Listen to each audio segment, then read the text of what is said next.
Dear students, आज हम लोग डिस्कस करेंगे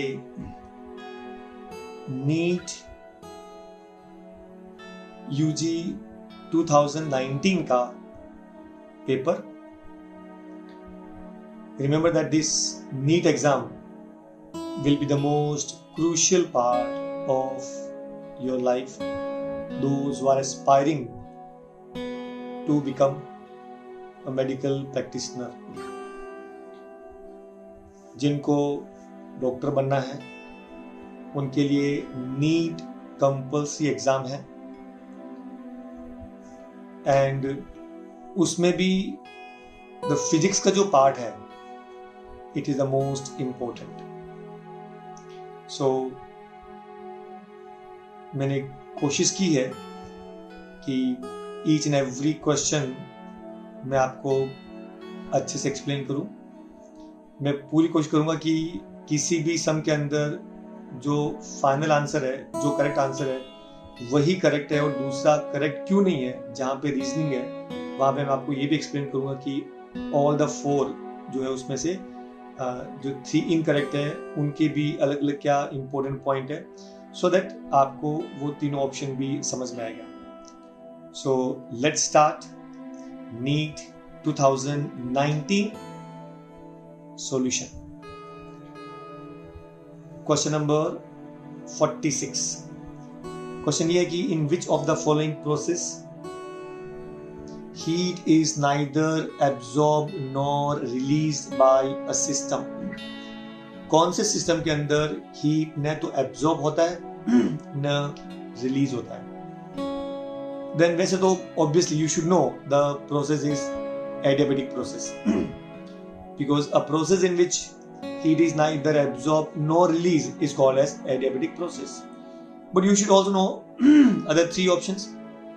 For example, isothermal process. ये क्या होता है?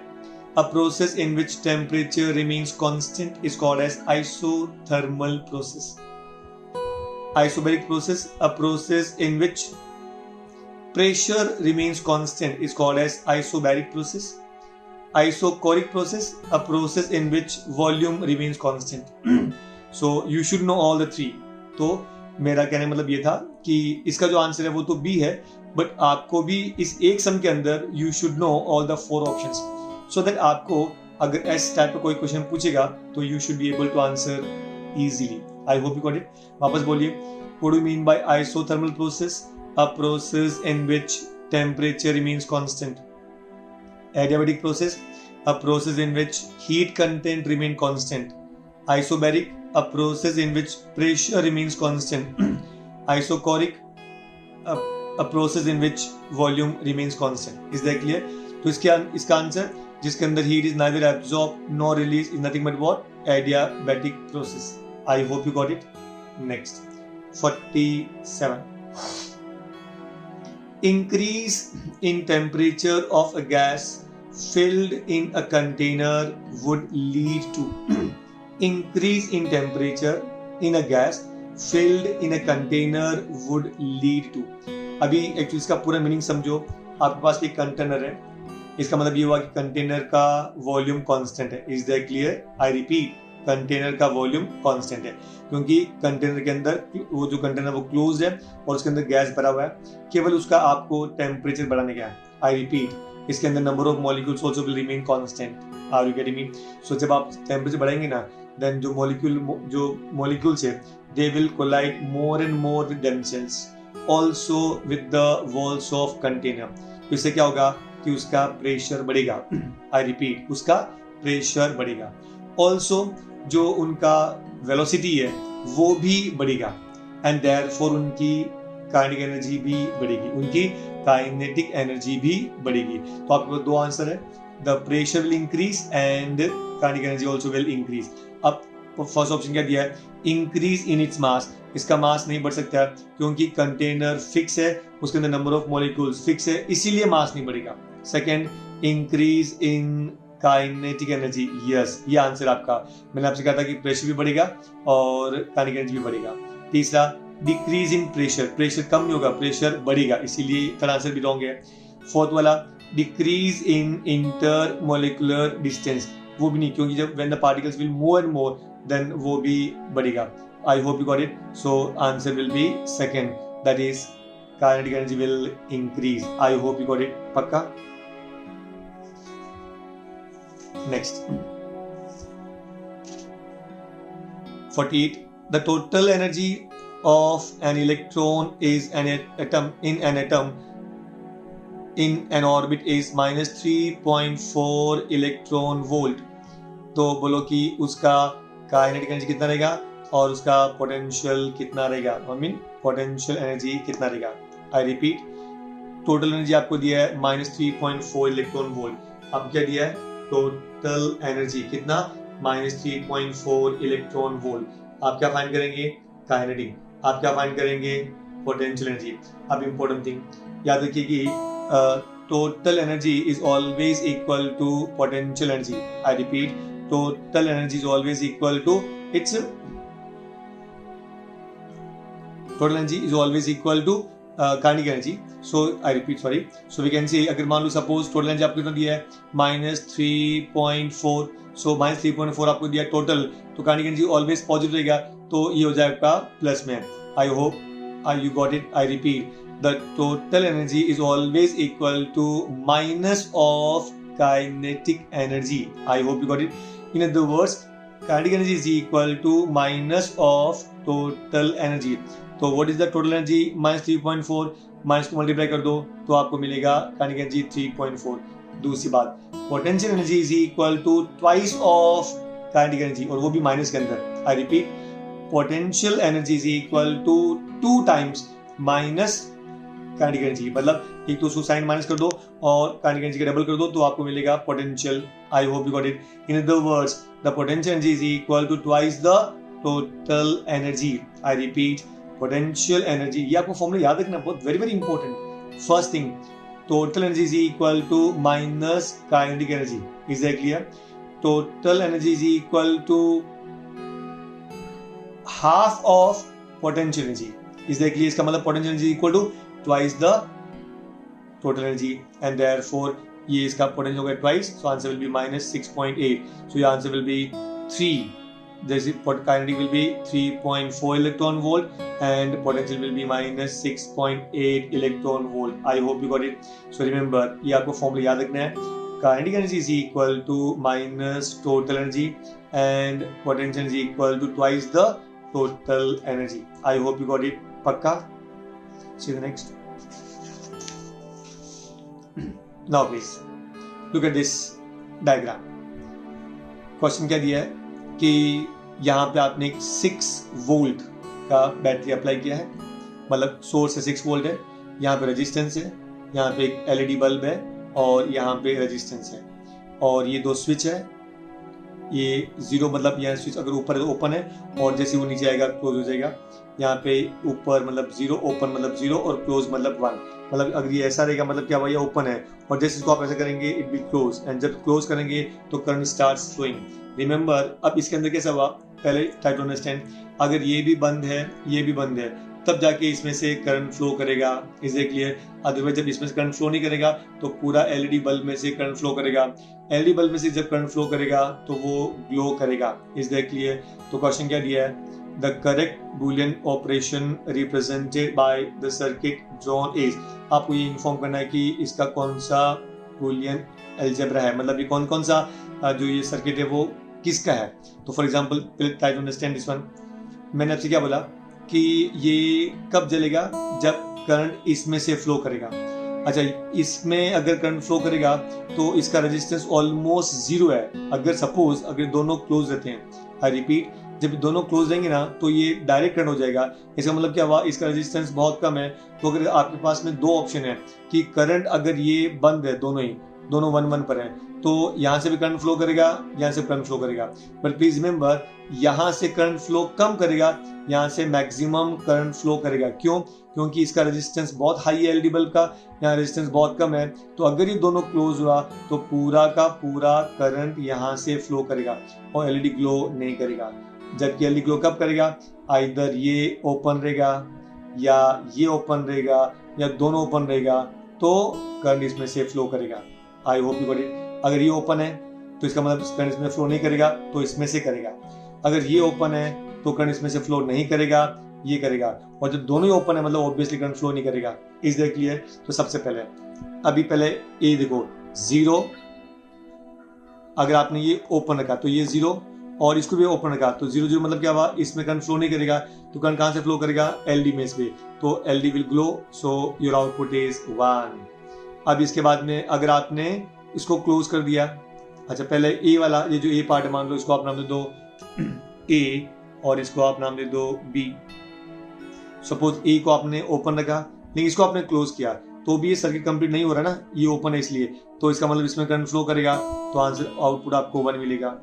अगर आपने ये क्लोज कर दिया ऐसे और ये ओपन रखा तो भी इसमें करंट फ्लो नहीं करेगा, तो इसमें से करंट फ्लो करेगा, तो आपको हाई आउटपुट मिलेगा।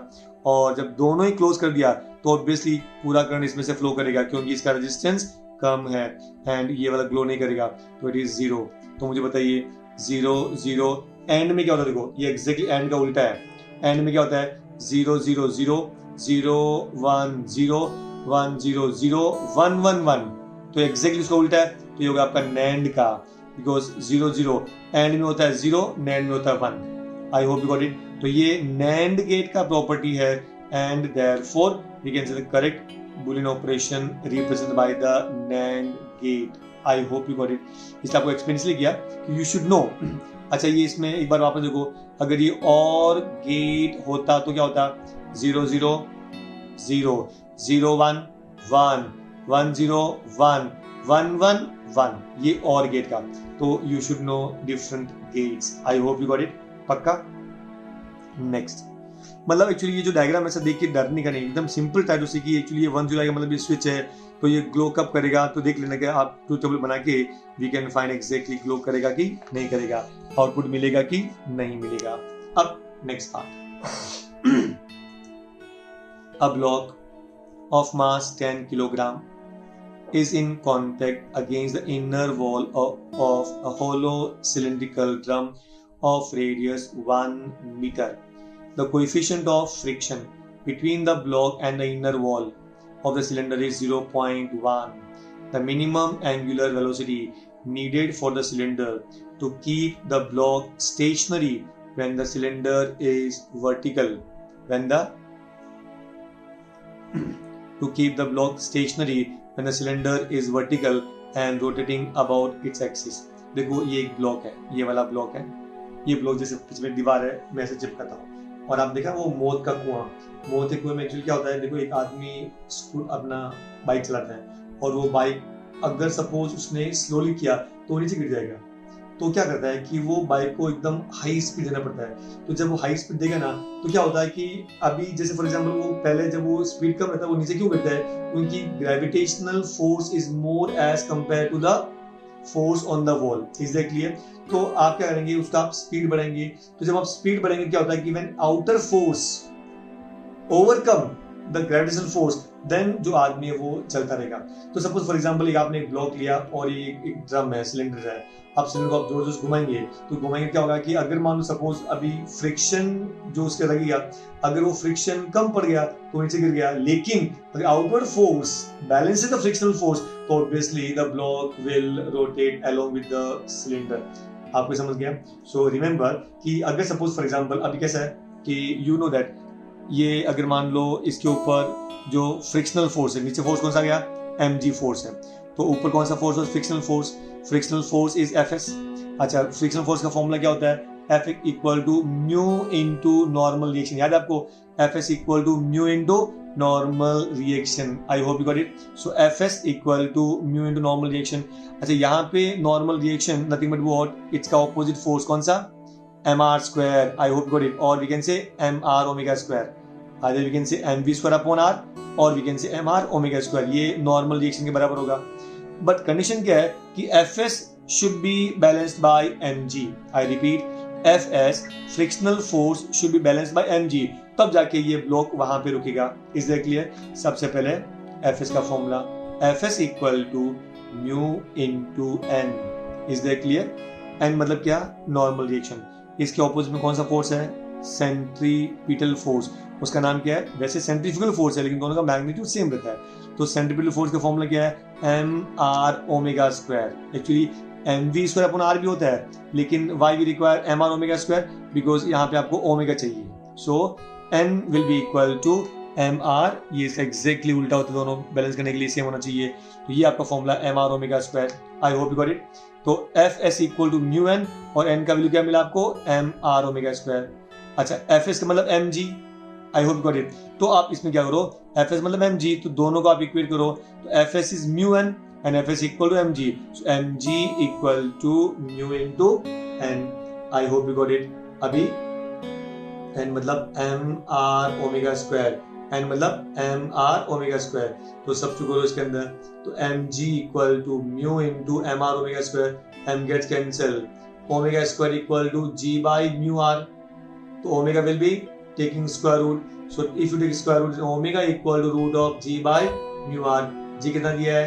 10, म्यू कितना दिया है? 0.1 एंड आर कितना दिया है? 1। सो 10 बाई 0.1 ऊपर जाएगा तो ऊपर 10 हो जाएगा, तो root of 10 into 10 100 and root 100 is 1, root 100 is 10, so your answer will be 10। I hope you got it. पक्का समझा आपको?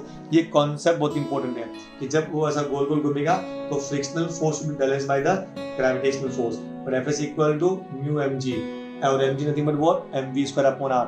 ये फॉर्मूला आप यूज करेंगे, अगर आप कॉन्सेप्ट याद रहेगा तो definitely you can solve all the sums related to it. आपको समझा? पक्का वाला एकदम? Please see here. एक्चुअली एक चीज याद रखना कि ये जो नीट के जो पेपर है वो इतने डिफिकल्ट नहीं होते हैं, बल इतने हैं कि थोड़े से कॉन्सेप्ट समझने चाहिए। तो यहाँ पे सपोज फॉर एग्जाम्पल आप 45 MCQs आप यहाँ सॉल्व करेंगे नीट के, ऐसे कि सपोज आप 4 से 5 अगर आपने पेपर सॉल्व किया, then remember you will be in a very comfortable position. So I'll definitely इसके बाद में आप next year का जो पेपर रहेगा we will solve. So you just to keep subscribing your channel, जैसे मैंने आपको किया था, you just like it, you subscribe it, definitely you will get all the videos of the NEET. So let's start 51. Body A of mass 4m moving with speed u collides with another body B of mass 2m at rest. The collision is head-on and elastic in nature. After the collision, the fraction of energy lost by colliding body A will be, एक body A है, उसका मास 4m है। इस body A का मास कितना है? 4m। दूसरा body B है, उसका मास कितना है? 2m है। ये मूव कर रहा है, suppose it moving with velocity u। दूसरा बॉडी रेस्ट पर है तो इसका u2 will be equal to 0। Remember when I say the collision is elastic, इसका मतलब क्या हुआ? Kinetic energy as well as momentum both are conserved. I repeat, what do you mean by elastic collision? A collision in which momentum as well as kinetic energy are conserved is called as elastic collision. What do you mean by inelastic collision? A collision in which only momentum is conserved but not the kinetic energy, it is called as inelastic collision. अच्छा, collision कितना percent हुआ है, कैसे मालूम पड़ेगा? It can be expressed by coefficient of restitution. I repeat, it can be expressed by coefficient of restitution. Abhi, what do you mean by coefficient of restitution? It is defined as the ratio of the change in final velocity. Change in final velocity, मतलब v2 minus v1 to the ratio of change in initial velocity, मतलब u1 minus u2. I hope you got it. It's nothing but what? Relative velocity of separation to the relative velocity of approach. हम उसको ये भी बोल सकते हैं। अच्छा, coefficient of restitution for perfectly elastic body is always equal to 1 and coefficient of restitution for perfectly inelastic collision is 0. तो ये बातें आपको याद रखनी है बिकॉज आज ये क्वेश्चन पूछा है तो नेक्स्ट टाइम में they may ask you the sum on the base of coefficient of restitution also, they may ask you along the inelastic also. इसीलिए मैं आपको हर एक सम के पीछे उसका जो डिटेल का पार्ट है I want to explain. I hope you got it. अब देखिए यहाँ आपको समझा लेकिन एक्चुअली आपको अभी दो फॉर्मूले आपको याद रखना है। एक्चुअली ये दो बड़े फॉर्मूले, एक तो फाइनल वेलोसिटी का v1 का एंड v2 का। आई hope you got it. Actually v1 का फॉर्मूला क्या था? It is m1 minus m2, याद करो, m1 minus m2 upon m1 plus m2 into u। Is that clear? I repeat, v1 का formula क्या था? m1 minus m2 upon m1 plus m2 into u1। लेकिन यहाँ पे u1 कितना दिया है? u। m1 कितना दिया है? 4m। ये m1 स्टार्टिंग मास 4m, m2 2m, तो m1 माइनस m2 मतलब 4m minus 2m upon 4m plus 2m into u, तो 4m minus 2m 2m upon 6m into u, 2 1s 2 3, so it is u by 3। तो ये आपको मिला final velocity of first particle. Is that clear? अच्छा, question क्या है कि energy loss हुआ है किसका? फर्स्ट पार्टिकल का, क्योंकि सेकंड पार्टिकल को तो अपने जगह पे था और जब ये फर्स्ट वाला आके उसमें स्ट्राइक किया, so there was a loss in energy. So what is the fraction of energy loss by A? Nothing but what, उसका पहले देखा लॉस कैसे होता है कि अगर मान लो final energy is less than the initial, तो लॉस का मतलब क्या हुआ? Initial minus final upon original will give you the loss. Gain कब मिलेगा? जब फाइनल एनर्जी बढ़ेगा, तो final energy minus initial upon initial, are you getting me? तब होगा आपको गेन। सो लॉस का मतलब चेंज में वो भी कम देगा। So change in energy upon original energy will always give you percentage. लेकिन अगर मान लो मैंने बोला लॉस हुआ है तो फाइनल एनर्जी इज लेस, अगर गेन हुआ है तो final energy is more. I hope you got it. तो यहाँ पे आपको लॉस हुआ इसका मतलब क्या हुआ? इनिशियल एनर्जी ज्यादा रहेगा। तो initial energy of first particle half m(u1 square), initial energy of second particle half m(2u2 square) upon original half m(1u1 square. I hope you got it. I repeat, change मतलब initial energy minus final, क्योंकि loss हुआ है, upon initial energy. तो कैसे बोलेंगे आप? Half 4m(u square) because half m(1u1 square), m1 कितना? 4m, u1 कितना? u square, minus half into इसका final energy half into 4m into u by 3। वो इनिशियल वेलोसिटी आपका u और final u by 3, so u by 3 the whole square half mv square upon original मतलब initial half into m 4m into initial energy u square. I hope you got it. अब देखो इसमें half into 4m into u square आप दोनों में common ले सकते हैं और वो इसके साथ में हो जाएगा cancel. I repeat, half common ले लिया, 4m तीनों में कॉमन ले लिया, यू स्क्वायर दोनों कॉमन ले लिया। यहाँ क्या बचेगा? 1 माइनस 1 बाई 9, 1 का 3 का स्क्वायर 9, तो 1 माइनस 1 बाई 9 मतलब 8 बाई 9। आई होप यू आपको समझा देगा, पक्का समझा। इसमें केवल एक ही चीज याद रखना कि लॉस होता है मतलब क्या हुआ? इनिशियल, फॉर एग्जांपल आपका पहले वेट था 25 किलो, बाद में हुआ 20 किलो, तो आपको लॉस हुआ ना, क्योंकि पहले 25 था, आपको समझा? बाद में 20 हुआ तो कितना लॉस हुआ? 5 किलो का। कितने पे? पहले कितना था? 25, तो 5/25 to 100, 20% लॉस हुआ आपको समझा? तो कहने मतलब ये हुआ कि अगर मान लो initial energy is more as compare to final, तो लॉस होता है, और अगर फाइनल बड़ा है तो गेन होगा। तो ऑलवेज अगर आपको फाइंड करना percentage is nothing but what? Change upon original always give you percentage. I hope you got it, पक्का। See you next. Sum number 52. The speed of swimmer in still water is 20 meter per second. एक swimmer है, अगर मान लो normal तालाब है तो उसमें उसका स्पीड कितना है? 20 metre per second. The speed of river water is 10 metre per second and is flowing due east. वो ईस्ट की तरफ फ्लो हो रही है, ईस्ट की तरफ फ्लो हो रही है। If he is standing on the south bank and wishes to cross river along the shortest path, अगर वो साउथ बैंक पे खड़ा है, उसको नॉर्थ बैंक की तरफ मतलब नॉर्थ की तरफ जाना है, तट की तरफ जाना है और उसको शॉर्टेस्ट पाथ चाहिए, then find the angle at which he should make his strokes with respect to north is given by. अच्छा फॉर एग्जांपल देखिए, एक नॉर्मल अगर मान लो पानी बह नहीं रहा है और अगर आपको साउथ से नॉर्थ में जाने का है तो आप सीधा ट्रेवल करेंगे। लेकिन अगर आप पानी बह रहा है और आपको ये पानी ऐसे बह रहा है और आप ऐसे जा रहे हैं तो हल्का जब यहाँ गए तो पानी बहता हुआ आप लेके जाएगा और पानी बह रहा आप यहाँ जाएंगे। मतलब एक्चुअली क्या होगा, जब आप यहाँ से शुरू करेंगे ना तो पानी बह रहा है, अगर आप स्ट्रेट जाने की कोशिश करेंगे तो आपको एक्चुअली ये साइड में ये ऐसे लेके जाएगा आपको। Are you getting me? क्योंकि पानी बह रहा है और आप ट्राई ऐसे कर रहे हैं लेकिन पानी बहने की वजह से आप इस तरफ जाएंगे। तो क्या करेंगे, आपको ये मालूम है कि अगर आप स्ट्रेट चलेंगे तो इससे जाएंगे, तो हम पहले से क्या करेंगे, वी विल मूव इन सच ए वे। तो जब यहाँ जाएंगे तो हल्का ये साइड में आया और क्या ये आया, तो कहने मतलब ये हुआ कि हम ऐसा कौन सा एंगल बनाएंगे सो दैट जब ये डिस्टेंस ट्रेवल करेंगे तो हम तब तक हम लोग एग्जैक्टली नॉर्थ पहुंचेंगे। मतलब मुझे नॉर्थ का पाथ ये चाहिए तो ऑब्वियसली मुझे इस तरफ जो है वो मूव करना पड़ेगा।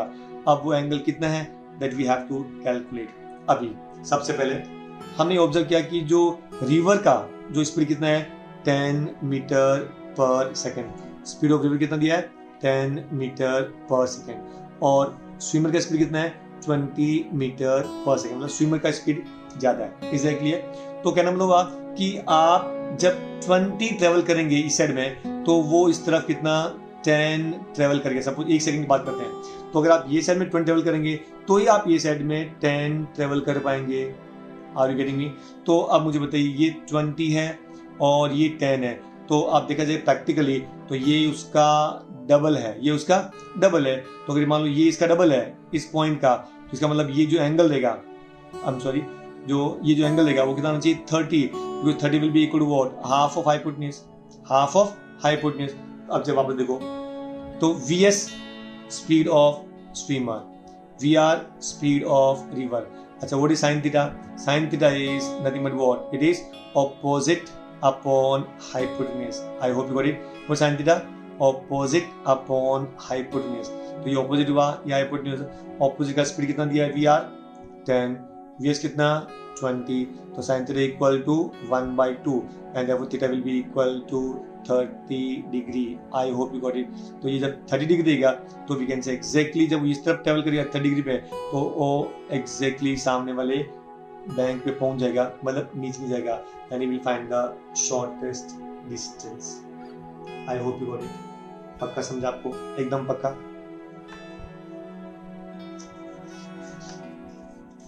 Next, a mass M is attached to a thin wire whirled in a vertical circle.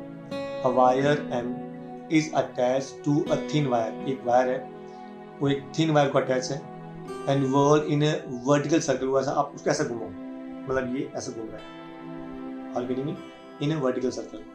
The wire is most likely to break when. अच्छा, वायर है वो कौन से पोजीशन पे ब्रेक करेगा? तो देखो हमने यहाँ पे एक वर्टिकल सर्कल ड्रॉ कर दिया, एग्जैक्टली यहाँ पे एक पार्टिकल है। अच्छा, अगर मान लो ये घूम रहा है, इसका मतलब क्या हुआ, inward force is more as compare to outward force, तभी यहाँ पे रुका हुआ है। अगर ये बैलेंस है, अगर ये बाहर का फोर्स ज्यादा होता तो ये टूट के बाहर चला जाता। एग्जैक्टली तो कहना मतलब हुआ कि always force is always toward the center and this force is called as centripetal force. Exactly question ये है कि किसी पोजीशन पे आपको सेंट्रीपिटल फोर्स कितना मिलेगा। सी पॉइंट नंबर 1, जो tension in the string is always towards the centre. हमेशा एक बात आपको याद रखना है, एक कुछ इंपॉर्टेंट पॉइंट है कि जैसे स्ट्रिंग में आप जब घुमाया तो ये जो टेंशन है वो हमेशा सेंटर की तरफ रहेगी, हमेशा सेंटर की तरफ ही रहेगा। So tension is always towards the centre. अच्छा, तो टेंशन अंदर की तरफ है और बाहर देखो जो weight of the body always acting vertically down direction is mg, always mg, mg always acts vertically downward direction. okay, अब ये इसका स्ट्रेट पाथ है, ये थीटा तो ये भी थीटा है, तो ये हो गया आपका ट्रांसवर्सल। अब ये दोनों लाइंस पैरेलल लाइंस है और ये ट्रांसवर्स हुआ तो ये एंगल और ये एंगल सेम हुआ। एग्जैक्टली है। Now corresponding angles. अब mg can be resolve into two components. जिसके साथ में एंगल बनेगा उसका नाम होता है mg cos थीटा और जो उसका नॉर्मल उसका नाम हो mg sin थीटा। एक्चुअली अभी अपने mg sin थीटा नहीं चाहिए इसलिए हमने ड्रॉ नहीं किया। सो mg is resolve into two components, mg cos theta and mg sin theta. अब रिमेंबर mg cos थीटा बाहर की तरफ है और t अंदर की तरफ है। तो रिजल्टेंट फोर्स क्या होगा? Centrifugal force is always towards the centre, तो centrifugal force will be equal to what? T minus mg cos theta. I repeat, ये आपको फॉर्मूला याद रखना है कि force is always acts towards centre, is called as centrifugal force. क्योंकि वो attach है, इसका मतलब सेंट्रीफ्यूगल फोर्स ज्यादा है, इसलिए वो अटैच्ड है। Is that clear? तो centrifugal force will be equal to T हमेशा अंदर की तरफ है और mg cos थीटा हमेशा बाहर की तरफ। So centrifugal force will be equal to T minus mg cos theta. ये फॉर्मूला बहुत इंपॉर्टेंट है। Almost half chapter of circular motion is covered by this formula. Is that clear? तो ये जो थीटा है इट्स वेरी इंपॉर्टेंट। अब देखिए, तो central force is equal to T minus mg cos theta. ये टेंशन है। अच्छा, ये कब टूटेगा? When tension becomes maximum. Tension becomes maximum, तो इससे आप फॉर्मूला निकालो टेंशन का। So centrifugal force is equal to tension minus mg cos theta. Therefore tension will be equal to, उस तरफ ट्रांसफर कर दो, तो mg यहाँ पे माइनस है, वहां पे जाएगा तो plus. So T will be equal to mg cos theta plus centripetal force, and what is centripetal force? mv square upon r. I hope you got it. अच्छा, अब देखो ये टेंशन, ये तो भी कांस्टेंट है because speed obviously keep on changing and r keep on changing. My question is कि कौन से पॉइंट पे, अगर सपोज एंगल पे डिपेंड करेगा, क्योंकि यहाँ पे आपको स्पीड नहीं बल्कि एंगल दिखा है, तो ये cos थीटा है। तो अगर सपोज ये थीटा यहाँ पे रहेगा एकदम बॉटम पे, it will be 0, cos 0 will be 1, cos 0 will be 1, so it is mg into 1 plus mv square upon r। तो ये सबसे बड़ा ये m1 होता है, क्योंकि अगर ये पॉइंट एक्सट्रीम पे होता तो एंगल वुड हैव बीन 180, तो -1 मतलब टेंशन सबसे कम होता था। तो सबसे कम टेंशन कहाँ पे होता है? अपर मोस्ट पॉइंट पे। याद रखना आपको, सबसे कम टेंशन कहाँ पे होता है? अपर मोस्ट पॉइंट पे। Is that clear? और सबसे ज्यादा कहाँ होगा? डाउनवर्ड पे। तो यहाँ पे जो टेंशन रहेगा वो सबसे ज्यादा रहेगा। आई होप यू गॉट इट। जब यहाँ सबसे ज्यादा टेंशन, तो यहाँ आने के बाद में wire will break, wire will break. Is that clear? अगर ये जस्ट सर्कल कंप्लीट करता है तो भी याद रखना कि यहाँ का जो टेंशन है वो सबसे ज्यादा, and the change in tension will B 6 mg। कितना? 6 mg। एंड डेफिनेटली रिमेंबर, ये हमेशा सबके लिए एप्लीकेबल है कि अगर मान लो पॉइंट ये जो डाउन पे रहेगा, बॉटम पे रहेगा, उसमें टेंशन सबसे ज्यादा रहेगी और हमेशा वो ब्रेक होता है। अच्छा, जब ये एक इंपॉर्टेंट पॉइंट ये भी है, जब ये वर्टिकल सर्कुलर मोशन करता है, अगर आप उसको यहाँ पे छोड़ेंगे ऑब्जेक्ट को, तो ऑब्जेक्ट कहाँ भागता है? Always it moves tangential outward. याद रखना, ऐसे दो टेंजेंट, तो ये वेलोसिटी इस तरफ रहता है। So when you release the point at the point, then it will move tangentially outward। अगर यहाँ पे रहेगा तो ये ऐसा मूव करेगा, और क्या नहीं, यहाँ पे रहेगा तो ऐसा मूव करेगा, टूटेगा नहीं, तो यहाँ पे रहेगा ऐसा मूव करेगा। अगर suppose it is moving in this direction, तो remember when a body is released, then the body always move along the tangent। I hope it's clear। पक्का? Now so this अभी 54। The displacement of particle executing simple harmonic motion is given by y equal to a0 plus a sin omega t plus b cos omega t। Then amplitude of oscillation is, बताओ amplitude क्या रहेगा oscillation का? अब देखो, ये आपको दे displacement, वो displacement y is equal to a0 plus a sin omega t plus b cos omega t। I repeat, what's y equal to? a0 plus a sin omega t plus b cos omega t। Then what is the amplitude? सबसे पहले ये आपको चार option दिया, ये equation दिया y equal to. अच्छा, हमेशा सबसे पहले इक्वेशन को आपको स्टैंडर्ड फॉर्म में लिखना है। किस में लिखना है? स्टैंडर्ड फॉर्म में आपको लिखना है। मतलब कैसे कि a sin omega t plus phi, याद आपको? a sin omega t plus alpha, alpha is called as initial phase, alpha is called as initial phase। तो आपको इनिशियल फेज के टर्म में लिखना है। तो कैसे लिखेंगे? y equal to a0 plus a sin omega t plus phi 0 plus, अगर cos रहेगा तो cos nothing but what? sin omega t प्लस pi by 2। I hope you got it. तो अगर आपको साइन के फॉर्म लिखना है तो क्या लिखेंगे? sin of omega t प्लस pi by 2। Is that clear? अच्छा, ये जो पार्टिकल a0 दिया है, इसका मतलब ये हुआ कि ये particle simple harmonic motion perform नहीं कर रहा है, ये कांस्टेंट है, it's not performing any kind of simple harmonic motion, तो आप इसको पहले रिमूव कर दीजिए, मतलब ये आपको कोई भी काम का नहीं है। Is that clear? अब आपके पास में एक क्वेश्चन बचा। अभी सबसे पहले आपको फॉर्मूला तो मालूम होगा, आगे का फॉर्मूला क्या होता है, root of a1 square plus a2 square plus 2a1 a2 cos of alpha 1 minus alpha 2. Are you getting me? I repeat, r equal to root of a1 square plus a2 square plus 2a1 a2 cos of alpha 1 minus alpha 2. तो अब देखो ये initial phase में difference कितना है, यहाँ का sin omega t plus 0, तो इनिशियल फेज इज 0, इसका initial phase pi by 2, difference कितना हुआ 0 माइनस पाई बाय 2, मतलब माइनस पाई बाय 2. तो cos of minus theta, cos of minus theta, cos theta. So cos of minus pi by 2, cos pi by 2. And what is cos 90? 0. Cos 90, 0. तो ये आपका 0 हो गया, मतलब ये कुछ पार्ट काम का नहीं है. तो पीछे क्या बचा, root of a1 square plus a2 square. ये a1 क्या है a, a2 क्या है b. So r will be root of a square plus b square. I hope you got it. पक्का समझा आपको, कोई डाउट आपको? Now series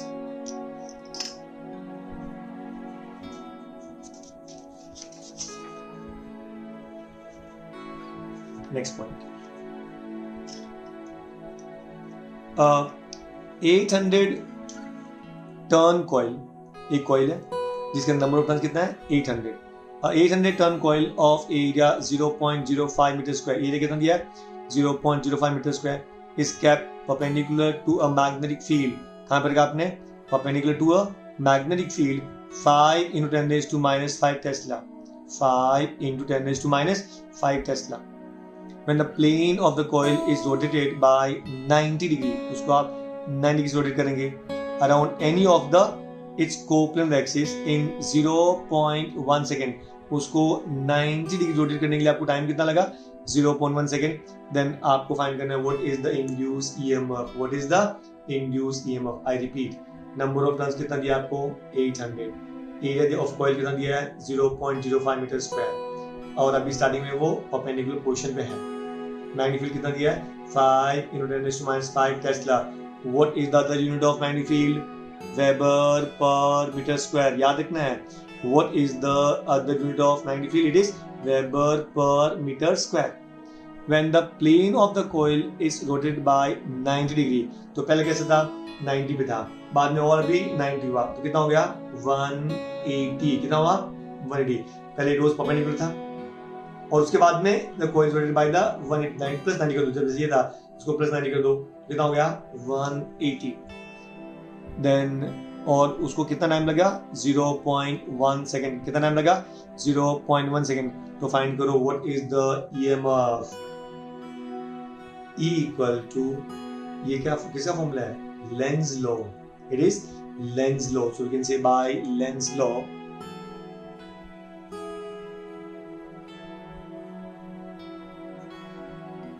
E equal to minus d5 by dt. E is called as induced EMF. E is called as induced EMF. Phi is called as magnetic flux. Phi is called as magnetic flux. इसको क्या बोलते हैं, induced EMF is directly proportional to rate of change of magnetic flux. See the statement, very very important. Induced EMF is directly proportional to rate of change of magnetic flux. Is that clear?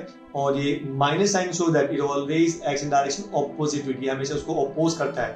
The change in magnetic field opposes the induced EMF जो उसको produce करता है. Are you getting me? So since it opposes, so E equal to minus d5 by dt. तो minus change मतलब final 5 to minus 5 upon 3 minus. अच्छा, magnetic flux का formula क्या था, NAB cos थीटा.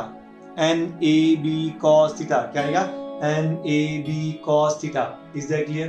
तो NAB cos थीटा, तो पहले ना इट वाज परपेंडिकुलर, तो cos 90 0, तो पहला आपका पार्ट हो गया 0. I hope you got it. फिर फाइनली इनिशियली क्या हो गया, NAB cos theta. NAB cos theta. So अभी cos थीटा इज 1, तो ये होगा NAB cos 0 is 1. So it is nothing but what, NAB. I hope you got it. So we can say it is NAB upon T. NAB upon T. Now number of turns कितना 800. Area आपको दिया है 0.05 metre square, मतलब 5 × 10⁻² into magnetic induction 5 × 10⁻5 upon time 0.1। तो देखो ये -2 और ये +2 आप हो जाएंगे कैंसिल। Is that clear? आगे देखिए, तो -5 और ये -2 कितना हो गया आपका? -7। कितना? -7। ऊपर जाएगा तो -6, जो हो गया तो 4। अब मल्टीप्लाई करो, 8 5 जा 40, 45 जा 200, तो 210⁻4 मतलब 210⁻2 मतलब 0.02। आई होप यू गॉट इट। तो ये आपको मिला 0.02 वोल्ट। कोई डाउट आपको? पक्का? नाउ से प्लीज।